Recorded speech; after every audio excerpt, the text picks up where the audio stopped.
All right, good afternoon. So we'll start here. The title of our discussion is From Physics to Light.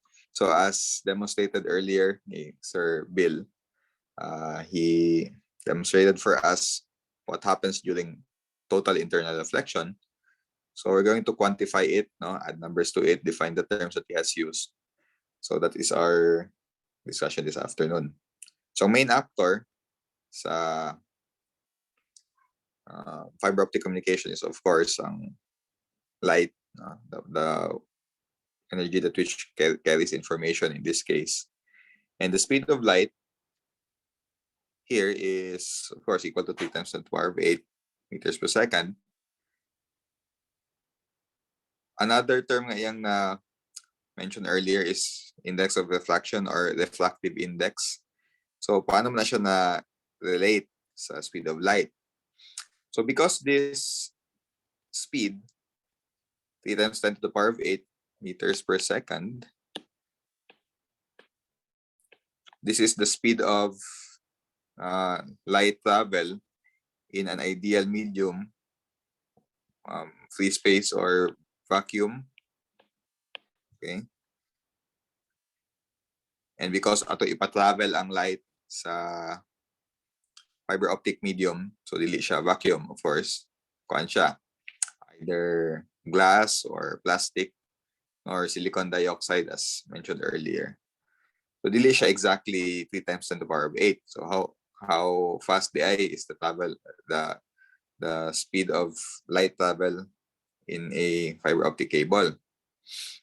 So dili mo come in ang index of refraction. We denote letter N to it. So N is the index of refraction of a particular material, which is the ratio of the speed of light over the velocity of propagation sa particular medium. Velocity of propagation. Hawakan lang nato ni.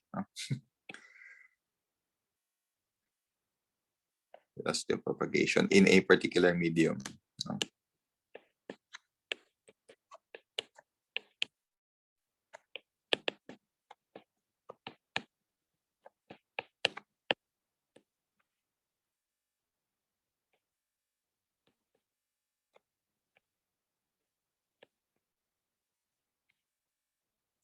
So there are common index of refractions for some materials.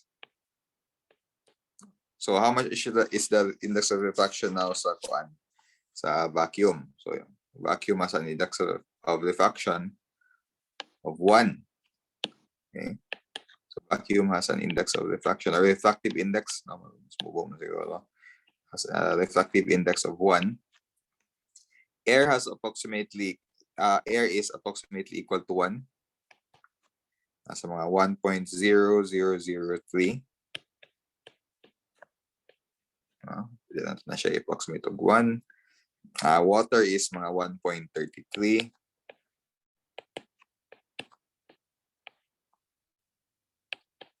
Water.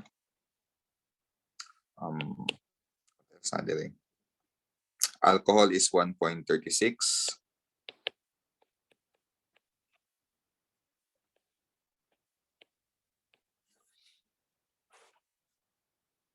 Kasi nakadumdum sa index of refraction dun sa gigamit kanina. Sa itong material, propylene.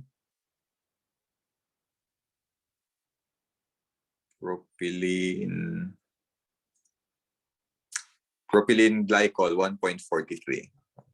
Creamer.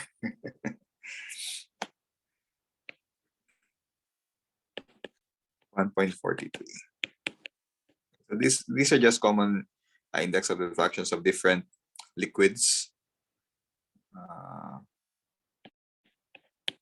Propylene glycol. So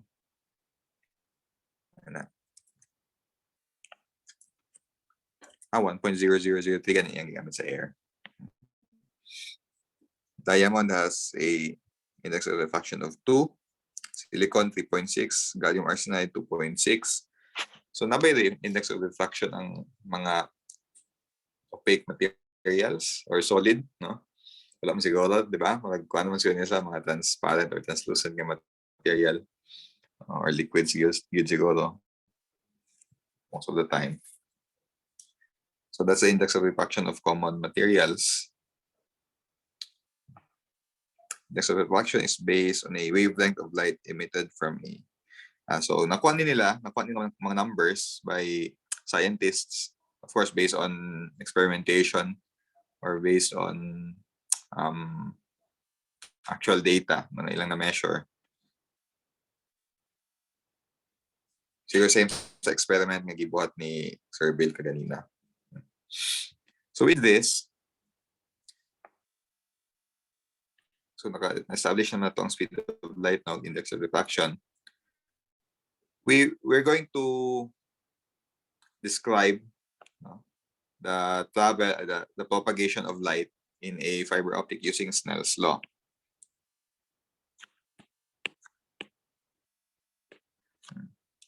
Snell's Law kay dito gid nato ni first may encounter sa physics sa topic of optics, diba? And lenses.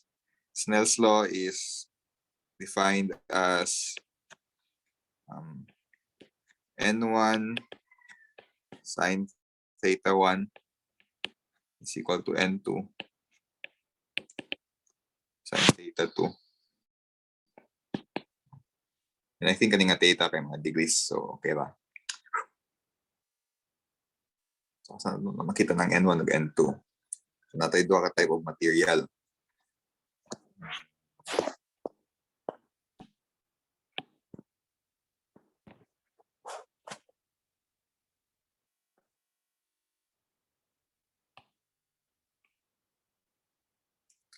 Okay, so this is our interface of two different types of materials. N1 and N2.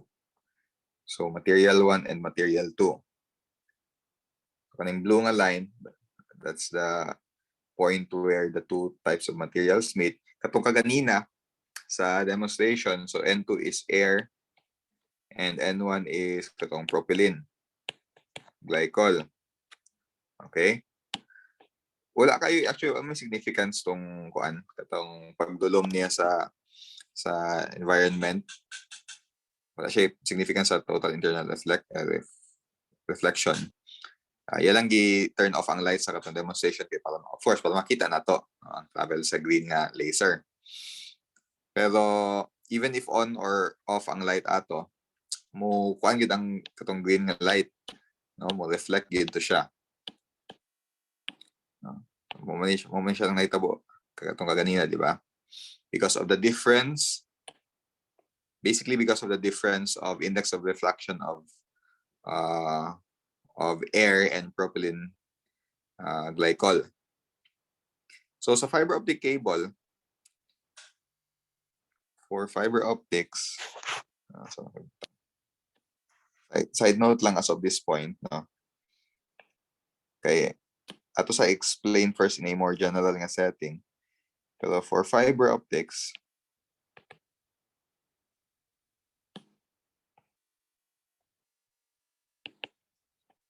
N1 will be greater than N2. So muna itong convention nga gamiton later. N1 ang sa refractive index sa core and N2 sa cladding. Okay. But karon ato sang i-describe ang more general nga setup.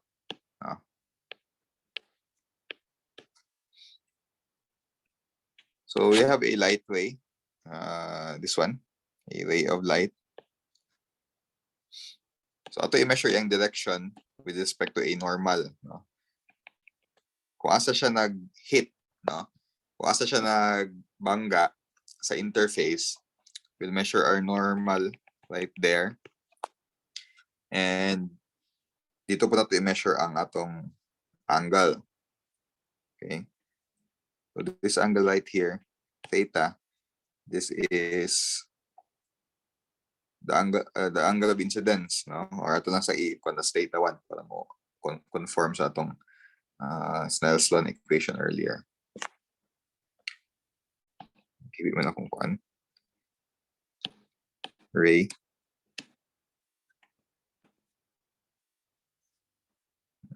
Sige na.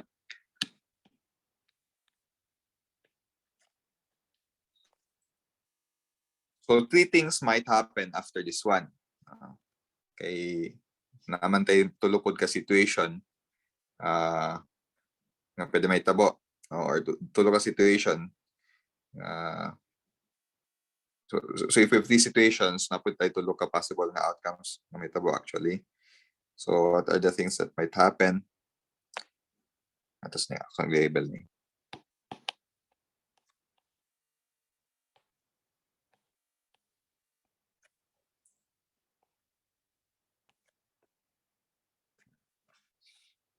One of 3 things might happen.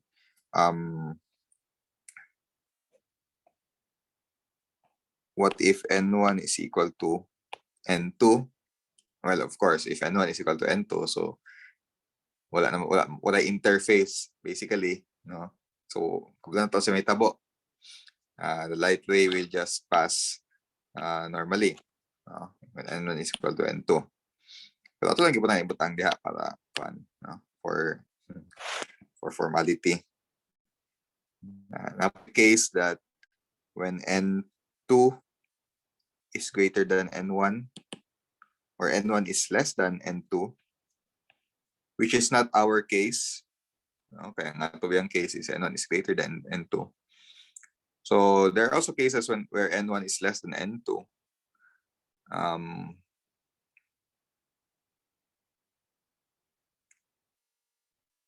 So if may tabo n1 is greater than n1 is less than n2.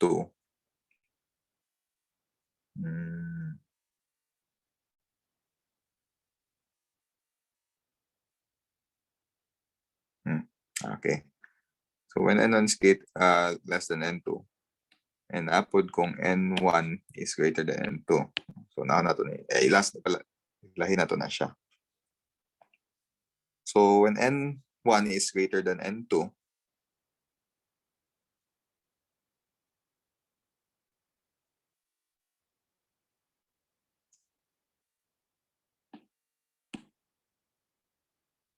light will just travel normally. Okay. Or pass to lang siya.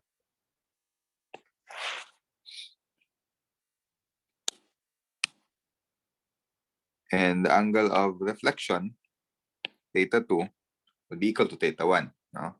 So kung ato na lang sa Snell's Law, if theta 1 is equal to theta 2, so mag-cancel na sila, meaning ana, both materials are the same. So kung baliwan po na to, if both materials are the same, meaning sin theta 1 is equal to sin theta 2. Either way, na siya may tabo.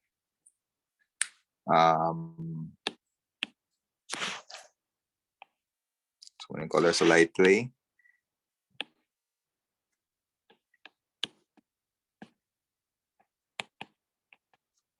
So angle of incidence is equal to angle of reflection.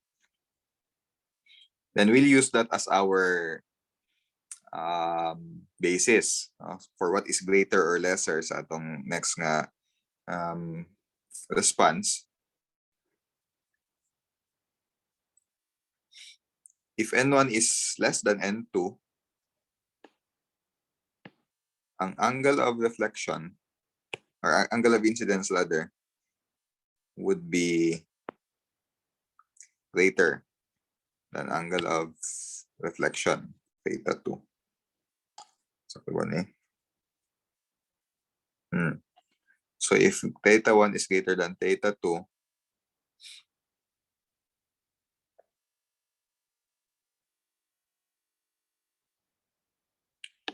akong i-color siya as kaning siguro green.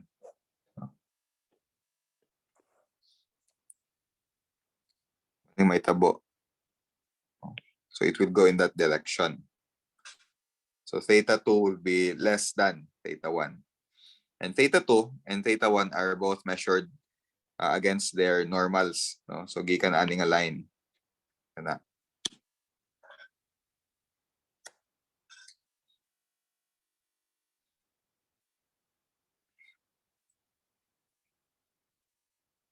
But sa atong case, no, for fiber optic communication, N1 would be much greater than N2.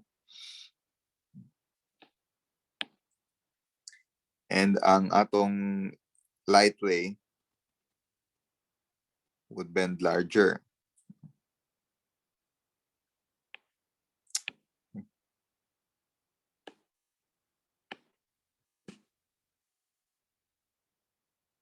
So di siya mas larger siya, mas larger ang angle compared sa kanang first na case or red, no? So again, ang atong basis is red, where theta 2 would be greater than, or theta 1 is less than theta 2. So na may tabo. Kanang green nga arrow, that's when theta 2 is less than theta 1. Kanang blue nga arrow, that's when theta 2 is greater than theta 1. No? Okay, clear man siguro. Pero based akong gibuhat nga visual, that's not quite yet what will happen for fiber optic communication. What you're going to do is padakon pa gyud, no? Mas padakon pa ang angle of incidence, angle of reflection, such that mulahos siya sa interface. There would come a time nga, or there is a situation where the incident light wave will travel along the interface. No? So mar siya sub situation under sa case 3. No? So when will this happen? That the incident ray will travel along mag-travel along siya sa interface sa kuan. I don't know if sayo na ba siya ma-replicate, no? But yan ang kuan, that will happen. So when will that happen?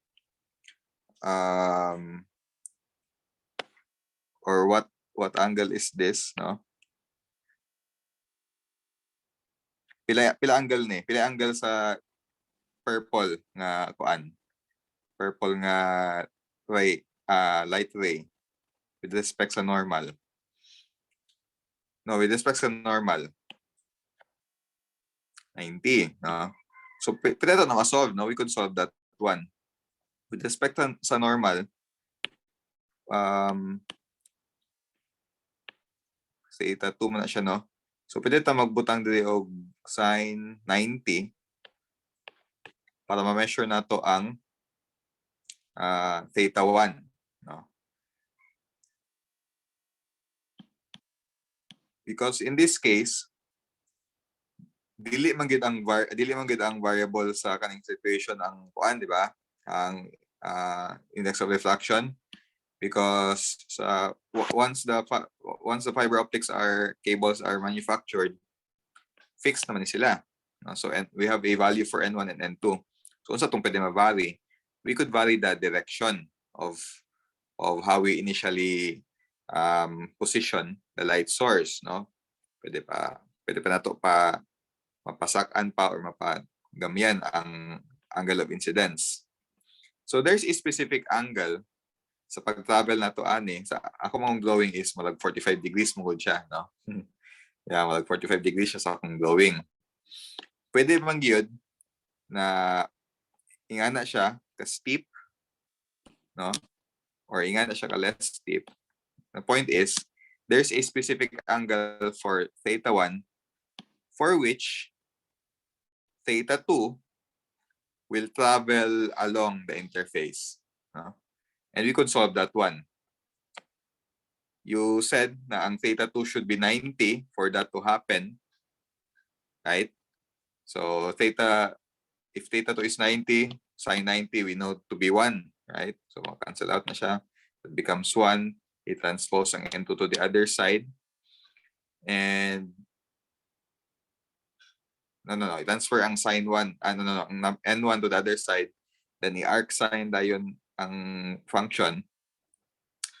So the purple way happens when the incidence angle or angle of incidence is equal to arc sine of N2 over N1. Arc sine of N2 over N1. Okay. And we call this one the critical angle.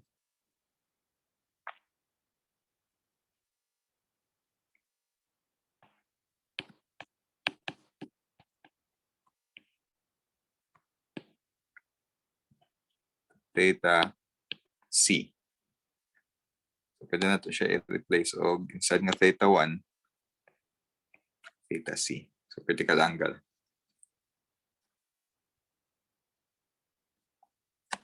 So, we'll define critical angle as the minimum angle for which incident light will refract for 90 degrees or more.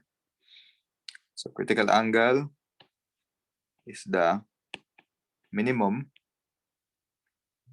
angle for which incident ray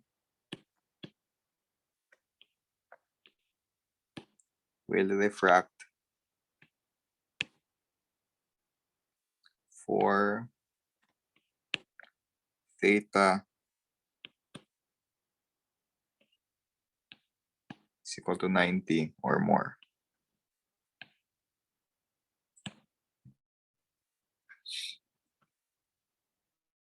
Meaning, example. So, examples katong kaganina ni Sir Bill. So, natay air.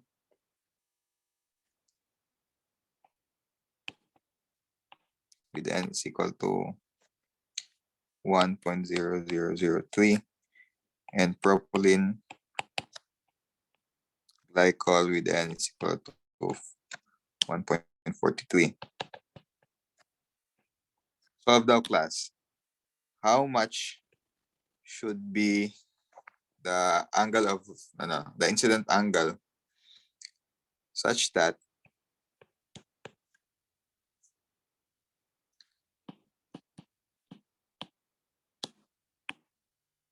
ang angle of reflection is greater than 90 degrees or at least 90 degrees. Para travel siya along the interface.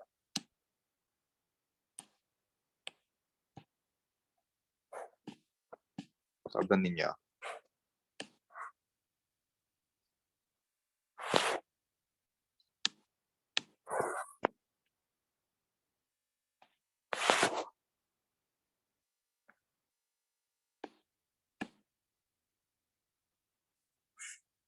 .38. Na-mention to niya ganina, di ba? Na-mention to niya ganina. So, critical angle is equal to arc sine of mas gamay ang sa taas. So, 1.0003 or 1.43.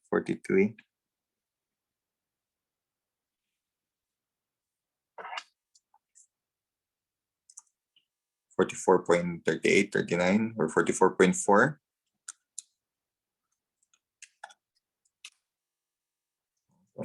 Ano na to? Ish. 44.4 degrees. Meaning, if our angle is exactly 45, so if atong angle is exactly 45, not only will it refract, but di na gani siyang travel sa interface, musulod na siya sa atong medium, no, which is propylene glycol. Yan na. So this is just a minimum angle, no? Any angle below that one, expect na ang atong light ray kay mulaos lang siya, no? Mulaos siya at a different direction as compared sa kung the same ang medium. Pero dili siya mo travel along the propylene glycol na medium, no? So only when theta 1 is equal to 44.4 will it either travel along the interface or go inside, no, and keep on reflecting. So this is when total internal reflection happens na. So when the critical angle is met. So when critical angle is met, total internal reflection happens. Okay. Next na kuan.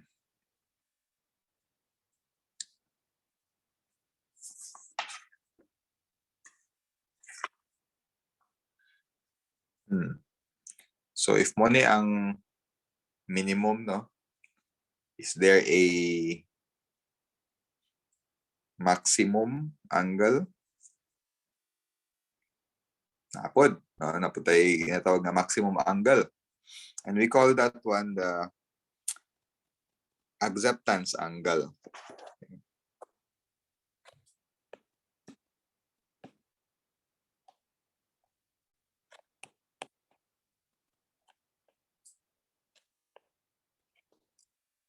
Or angle of acceptance.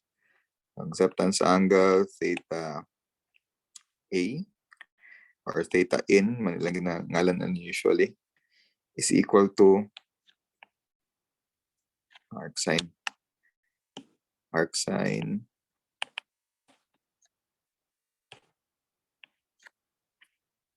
square root of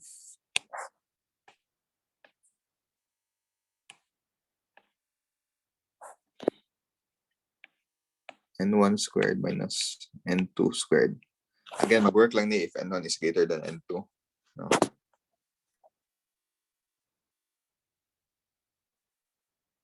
So, napod na yung gikuan nila, basig joke. Napod niya.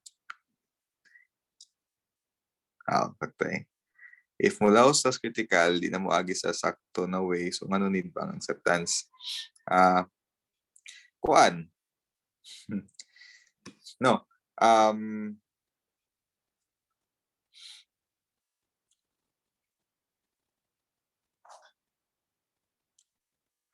Sige, later pumunta ni, pero light rays striking the interface at an angle greater than the acceptance angle will enter the cladding and therefore will not propagate down the cable. So mulaos kaya po siya.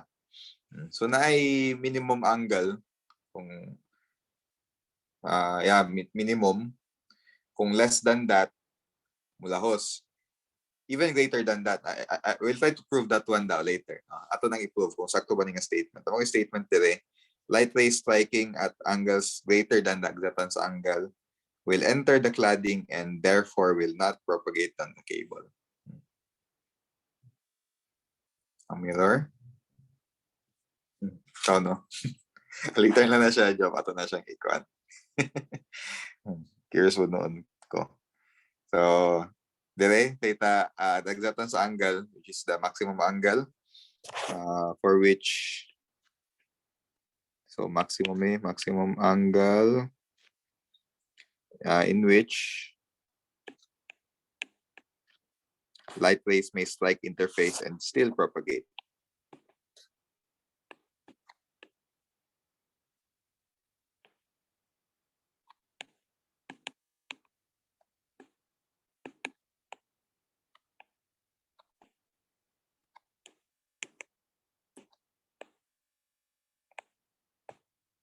Still propagate. Okay. So asa ma-measure ang angle of acceptance or acceptance angle. Unlike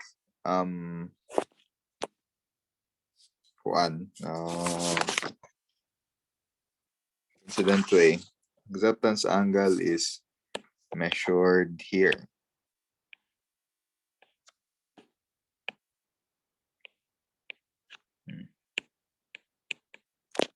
Theta in.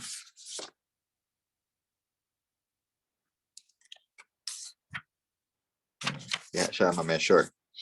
No? So if maximum siya, anything greater, if greater siya, isa pala yan, ano? Meaning, or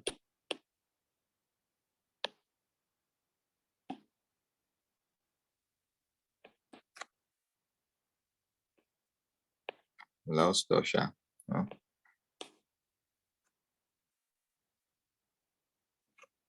Yan siguro.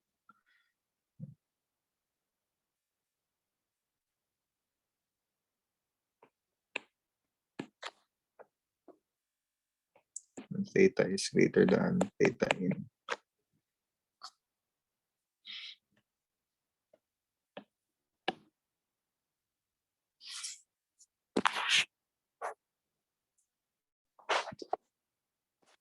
But today, like this, like there, greater than. When theta is greater than theta in,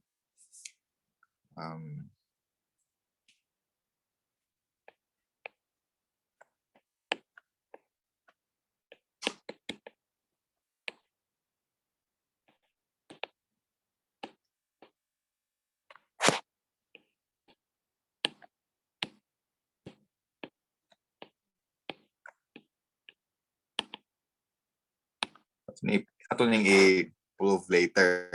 Sakto ba ni siya?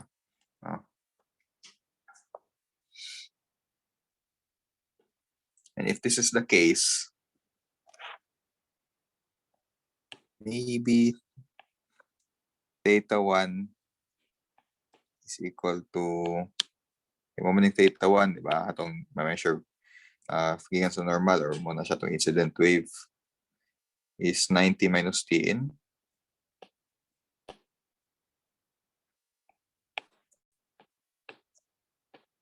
Kaya basi mag-work lang ang atong Snells Law kung based sa normal line.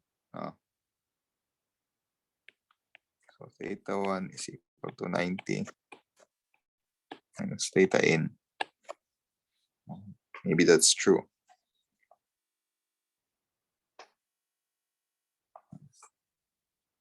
Yan na.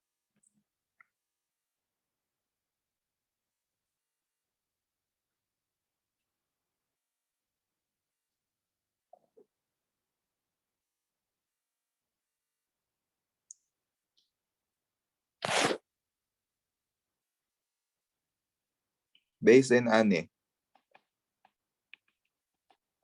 if this is our fiber optic cable, there's such thing as we call the acceptance cone. So the acceptance cone, busa diri gi-measure ang theta in because related sa acceptance cone ang atong or muna ang basis atong acceptance cone ang acceptance angle. So this is only the range of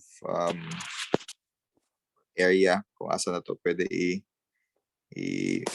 musulod ang atong light source. So nadiri ang theta in.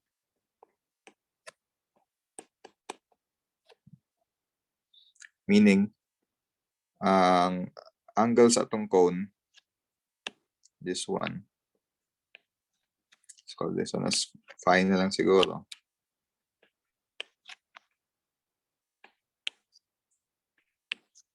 Two times theta in. So again, if greater than that, meaning outside siya sa cone, and sa physics, namulaws na daw na siya. sa cladding, hindi siya mo reflect. So either equal to, so if nagidili mo gid exact nga angle sa atong light wave, so the same sa demonstration, reflect siya. If less, okay lang, no? Okay, minimum mo na siya. No, minimum tong kuando.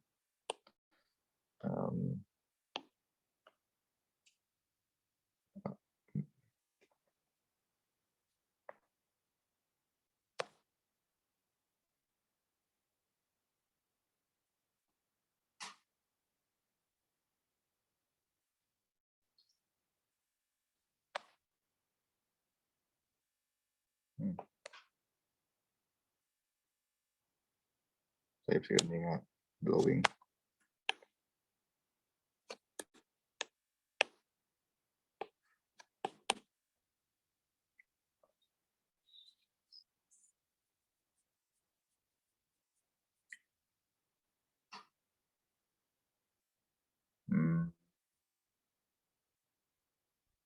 Minimum siya pero base sa normal.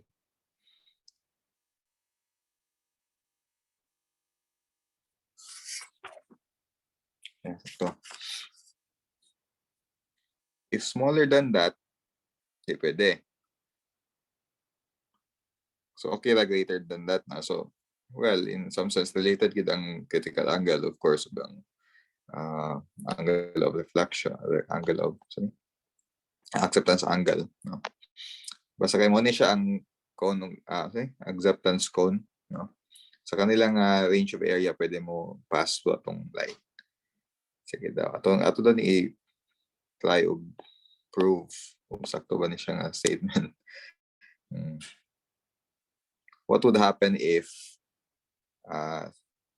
theta is greater than theta n? So ato sa pakitahon ang theta n sa atong previous nga example, no?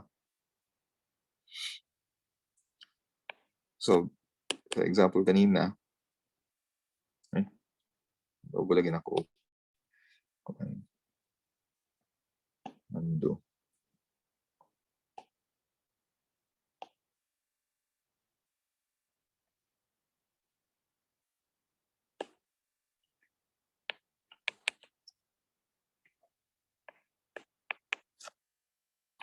.43 gapon to, no?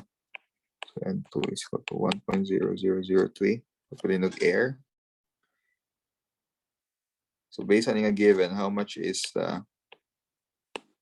angle of acceptance?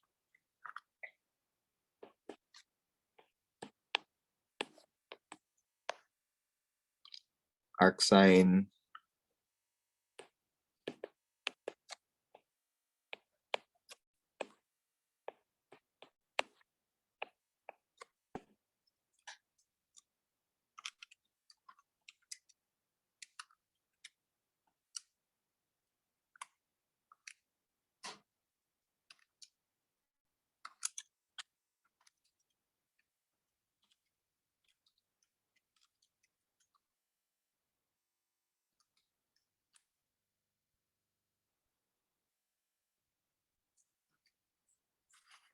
theta.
Complex.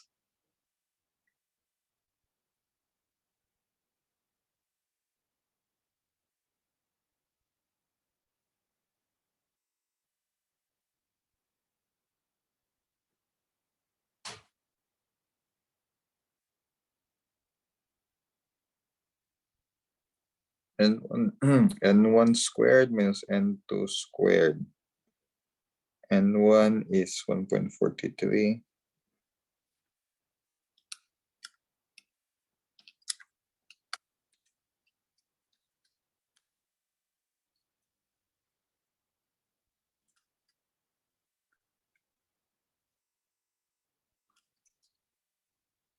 Okay.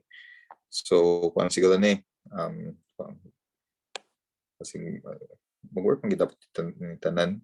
Ako kailangan difference 1.43 squared minus 1.0003 squared is 1. Whereas 1.5 squared is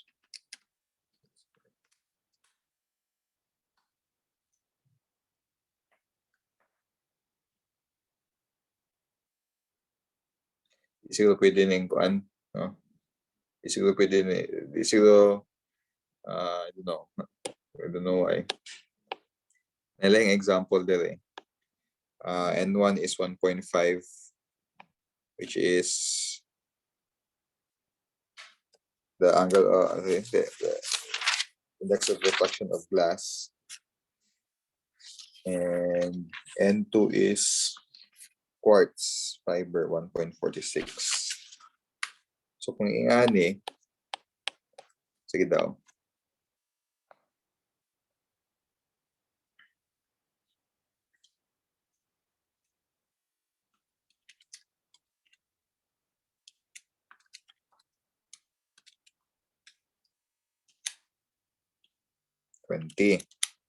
So anong na siya makuha ng value nga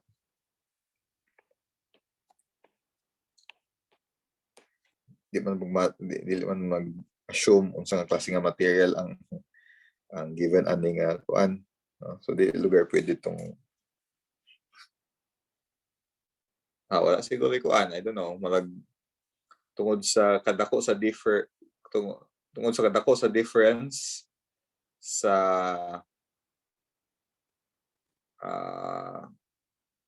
air o propylene glycol,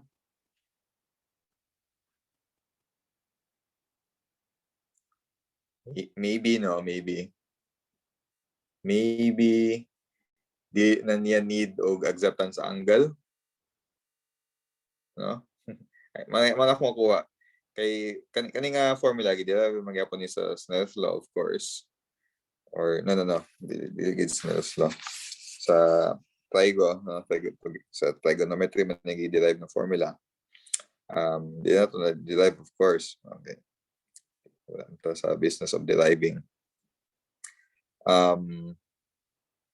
Sa pag-derive ang equation, wala man niya i-consider sa type of material. So, if ito itong gi-input nga material first, air o propylene glycol, wala yung makuha ang answer. It might be because dili siguro cone, no? Or basig wide la kayo ang cone sa atong kuan. No need na i-solve. Basig wide la kayo ang cone sa atong sa katong nga type of material. Pero if ang difference sa core clad is ingani ka gamay, ma-measure ra gid ay ang kuan. So pwede man natin ma-prove, no, kung paano kita sa trigo sa geometry. Pero di man po ito mag-expect, no, katong atong earlier nga mga given, di man ito mag-expect atong nga values for fiber optic cable. Basta fiber optic cable, di man ganyan nakalayo ang difference sa index of refraction sa glass sa core sa clad, no? So for this example, the angle of incidence is angle of acceptance is 20.13.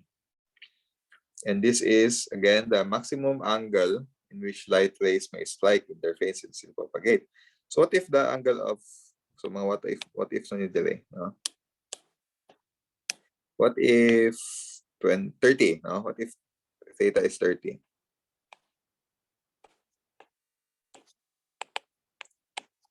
Theta in 30 degrees. No? Meaning, theta 1 is equal to 90 minus 30 equal to 60. Okay, 60 degrees. Using Snell's law, N1 sine theta 1 is equal to N2 sine theta 2. 1.5 sine 60 is equal to N2 1.46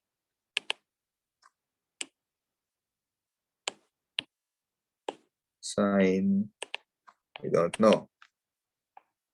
So theta 2 is equal to what? 1.5 divided by, wala tayo makuha ng answer kay more than 1 man ang kuan. As error ni siya. So, dili pwede ang 60.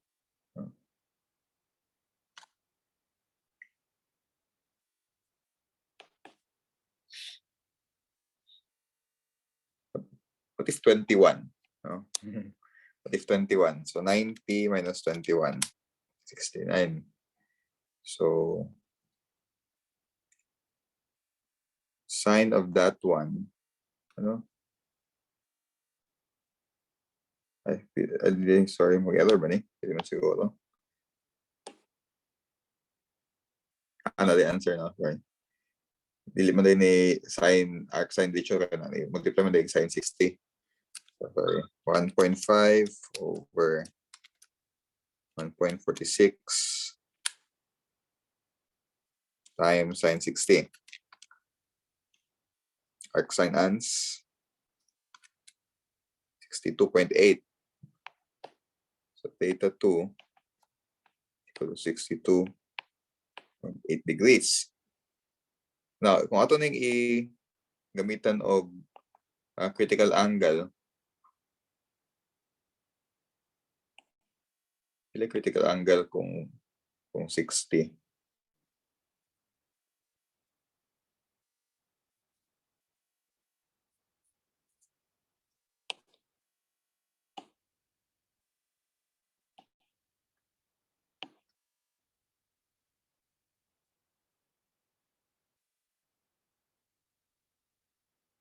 Okay, N1 over N2.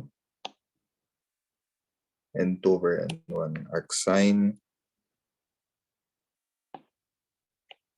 Sa kaninga case, arc sine, angle, critical angle is arc sine N2, which is 1.46 or 1.5. 76.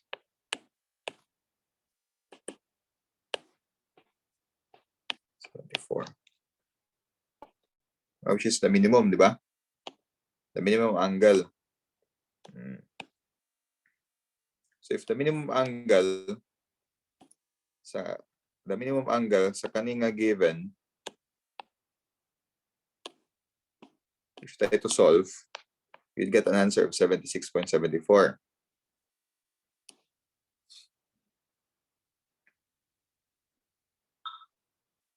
Pero incidentally having an angle of 60, minus mo natin siya sa 30, will give us a theta of 62. So, dili pa yung 60. No? So, yeah, dili pa yung 60. Kuan siya. Kulang. No? 76 man.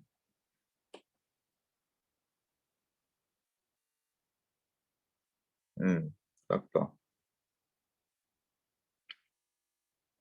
Katong 21 or 20.13 kung ang exact na to na siya. 20.13. Correct mo noon, no? Meaning, kaning atong what if, kaning atong what if nga theta is 30, no? Or angle of incidence is 60. After solving,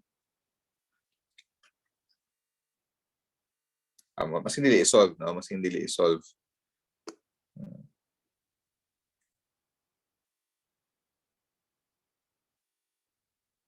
Sakto kung 60 ra iyang kuan. Kung 16 eh.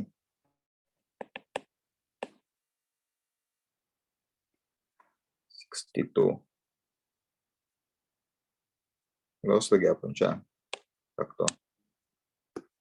So dapat ang angle is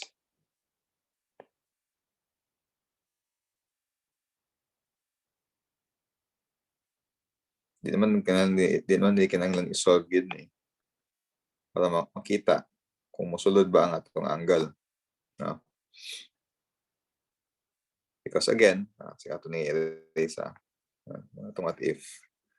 Okay, no? Sakto man noon, no? Na-prove man noon na ito na dili ito pwede itong 30 degrees. So based ani, the minimum critical angle of minimum to maximum. Lagi minimum angle of 76.74. Minimum na siya. Base sa critical angle. Base sa angle of acceptance,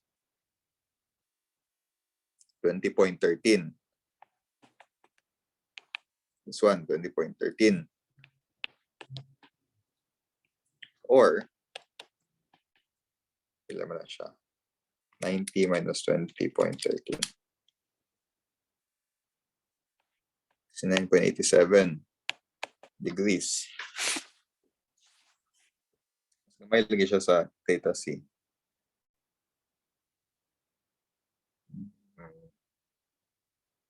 So, di ka pa ni pwede. Hindi siya pwede. Yung number dapat mas siguro ang point is whichever is higher, no?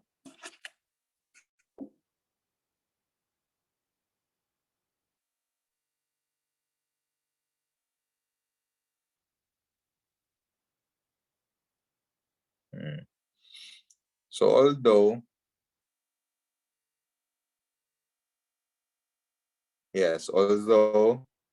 ang base sa material, no, base sa kaninga material, right, sakto. Wala man doon tayo na break na concepts. Base sa given na material, 1.46 for quartz and 1.5 glass.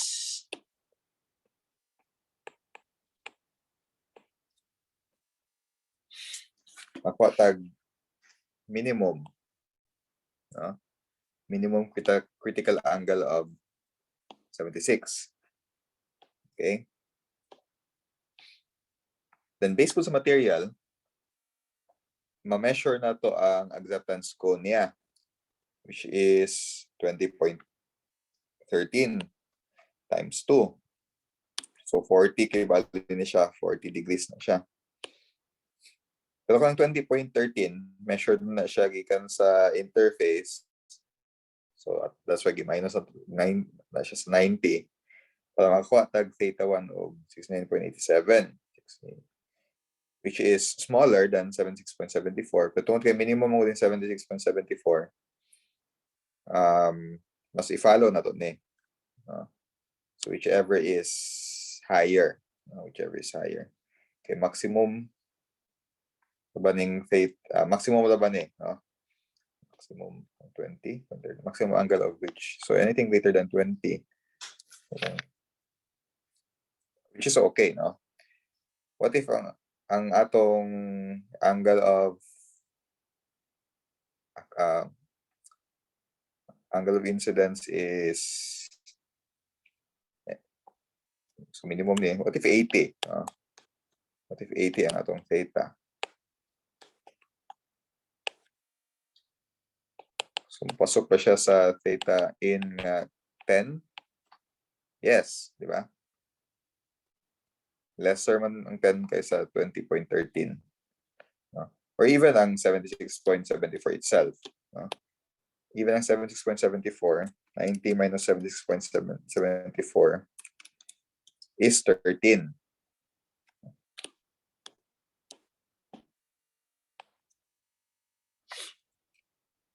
even our critical angle would give us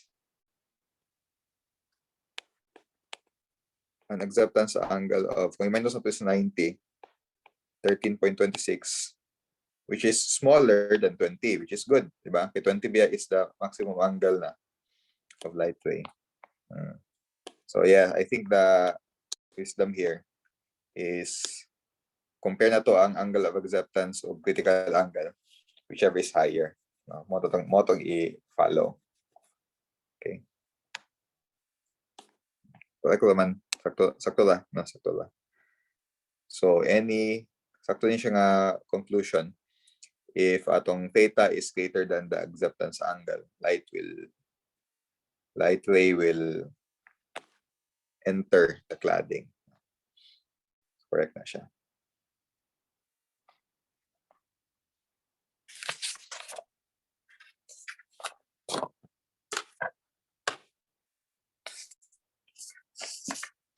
Just few minutes, no? So na yung last na metric na lang akong i-apas to measure the performance of fiber optic cable. Another parameter is what we call the numerical aperture.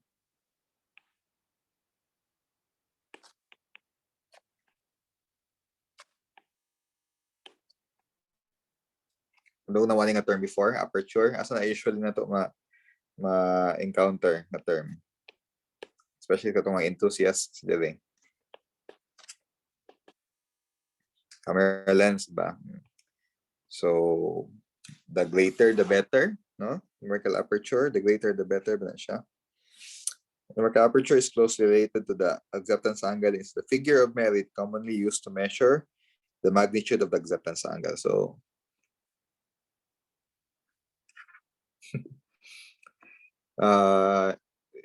this is gapon sa fiber optic cable. The greater the numerical aperture, the larger the acceptance cone. So the numerical aperture actually is sine theta in, or numerical aperture is equal to n1 squared minus n2 squared. So why is this important also? Because if we'd go back sa atong specification sheet sa fiber optic cable, na dito naka-specify ang numerical aperture.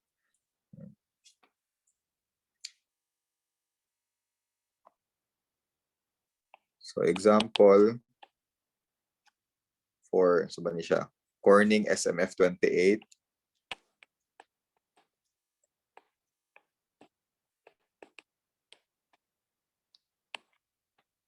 Numerical aperture as defined as specs is 0.14. So if given na siya, ibali ma-measure na to ang acceptance cone sa atong kani, no?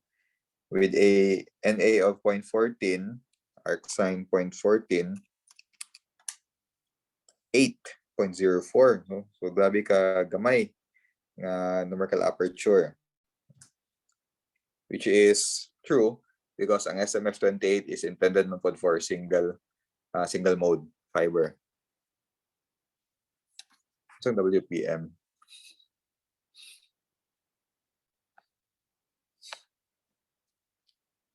So base ani, ato substitute sa formula, kuha na to ang angle of acceptance sa atong kaninga real life nga fiber optic cable to be 8.05 degrees.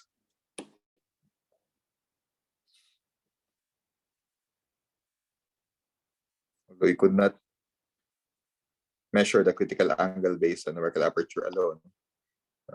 Hindi man noon na to ma-measure. At least not idea. So, kung itong fiber optic cable,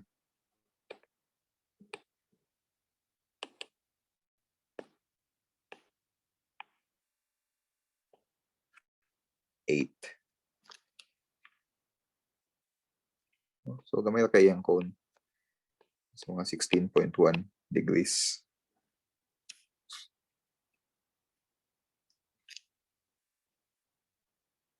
Hindi mo na ito ma-measure ang critical angle noon. But at least natin idea.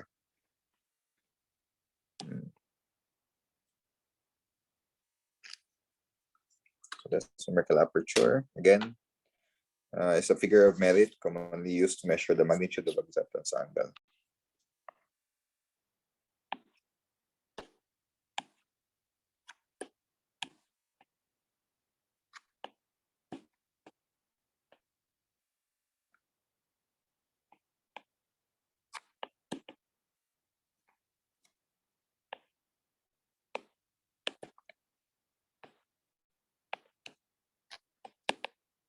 So found in specs, numerical aperture. Dito, included po sa specs ang core diameter. Napo na siya dito. So last very important parameter is the number of propagating modes.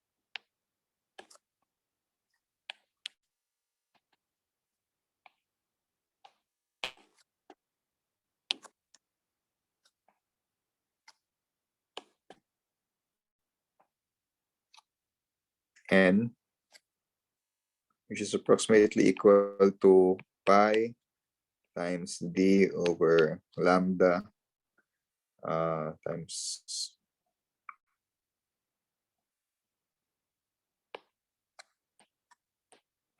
numerical aperture squared.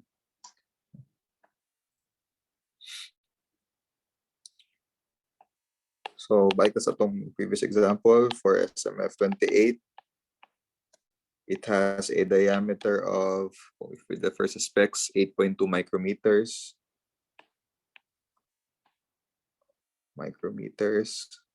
Measured at 1310 nanometers.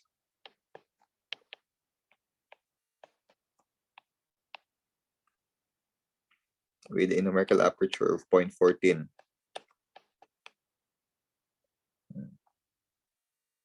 So, ma-measure na to.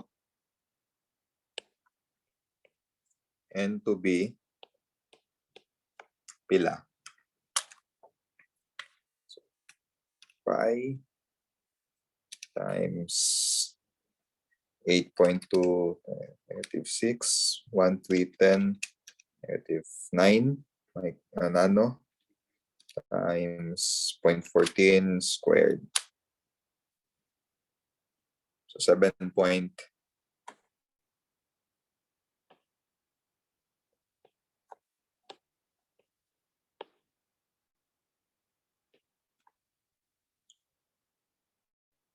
58. Wala may integer man wala may decimal nga number of propagating modes. So 8, 7 kapin. 7 or 8. Which is expected, no? Small number ni siya. And dapat ideal, no? Ideal for tungkol siguro ni sa wavelength. Siguro ni siya nga wavelength kanang maximum o kanang extreme value siguro na siya nga wavelength. Expected ba nga N for single mode fiber is 1, of course, no? The ideal N for single mode fiber is 1. Isa lang manggid ang propagating path for single mode fiber. So kani practical man pud ni siya nga real life kung pud nga fiber optic cable. So I think good na ni nga design, no? Good na nilang pagka-design nga 7 or 8 yang number of propagating modes. Okay, so this explains much of why fiber optic cables work. So this is the physics behind fiber optic cables. Any questions?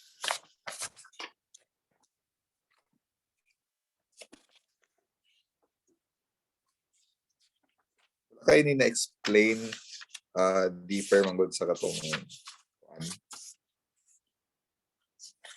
Snells, no? Sige, massive na ko din nakuha mostly, no? Ang uban na most ni ka tumasi na uban nga kuan ako here and there. Kuan na siya, number of propagating modes. So don't worry if apas mo sulat na ako magyapon ning i-upload nga PDF sa e-learn para may reference. Okay? I think understandable mo siguro to, no?